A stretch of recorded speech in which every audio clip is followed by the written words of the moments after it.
So, Mr. Gheorghiu, we have here another Olympiad in Tel Aviv. The year is 1964.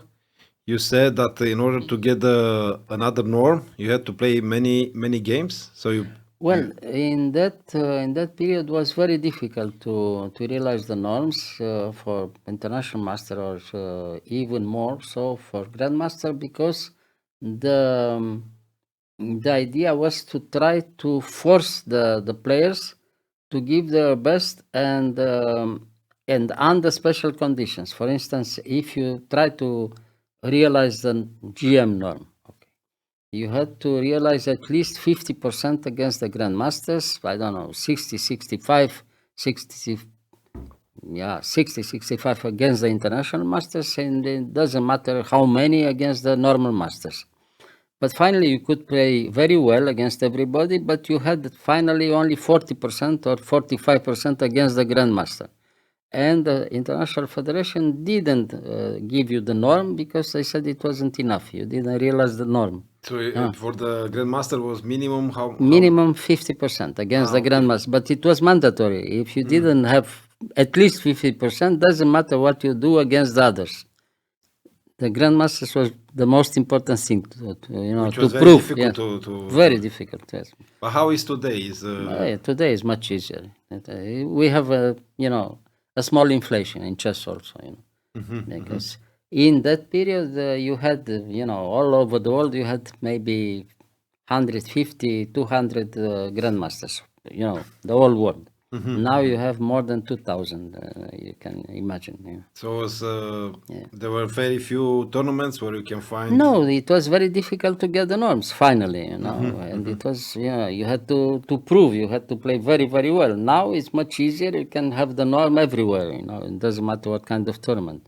And small open tournament, you can make the the GM norm. Which is not. So there were fewer grandmaster, but also very strong. Very strong, yes, very strong. If you make if you try to see the difference in that period, an elo from 2,600 was almost the same like in nowadays, a little bit more than 2,800. You can see. When I was, for instance, number 3 in the world, I had after the third American titles in 81, I had an elo of about 2,650 or 60, something like this. And that was number 3 in the world. That elo from 81 is the equivalent today, something like 830 or 840, very close to Carlsen's. You can imagine. That was the idea. It was very difficult to make the norms, but if you could succeed, it meant that the player was really good.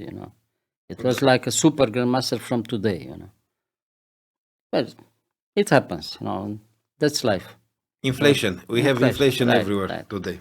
We have now everywhere. We have some grandmasters. Even in Africa, it's a very big difference. For instance, between an African grandmaster or an European grandmaster, American grandmaster, an Asian grandmaster.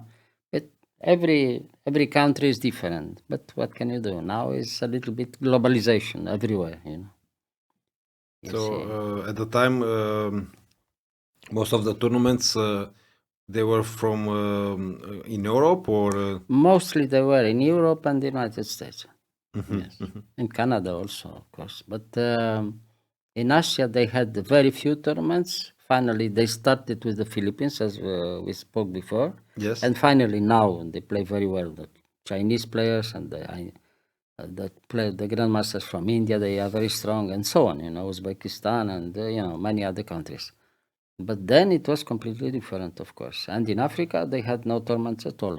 Maybe in all my career, I played only one very strong tournament in Casablanca, in Morocco. That's all. All other African countries, the chess was not very popular. They didn't have tournaments. Yeah.